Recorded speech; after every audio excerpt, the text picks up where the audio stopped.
Plus rien ne sera comme avant. Les groupes armés signataires de l'acte de cessation des hostilités qui violeront cet acte de prescrit subiront la rigueur de la loi. La population de l'Ituri a besoin de la paix pour mieux vivre. Déclaration du vice-ministre de la Défense nationale et ancien combattant Sami Adoubango à son arrivée en Ituri. Les groupes armés, là où ils se sont engagés sincèrement devant Dieu, devant le président de la République, devant le peuple iturien meurtri qu'eux-mêmes tuent, et aussi devant leur propre conscience, qui ne vont plus revenir endeuiller l'Ituri. Ça, c'était le premier accord, lorsque nous étions ici.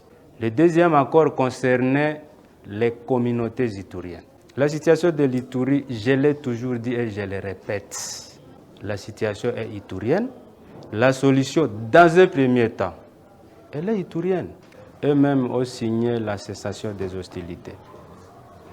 Eux-mêmes nous ont demandé, en cas de dérapage, qu'on les frappe. Eux-mêmes ont dit, en cas de dérapage, qu'ils soient déférés devant la justice militaire. Je pense qu'il n'y a pas de temps à perdre. Je ne pense pas s'il faut maintenant aller dans des théories. Nous ne voulons plus voir le sang d'un Iturien encore couler. Le vice-ministre de la Défense nationale a profité de l'occasion pour appeler le peuple iturien à l'unité. Il y a eu beaucoup de secousses après ce dialogue.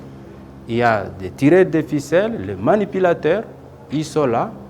Maintenant, il y a un combat ouvert entre ceux-là qui veulent la paix et ceux-là qui ne veulent pas la paix, depuis qu'on a lancé le dialogue.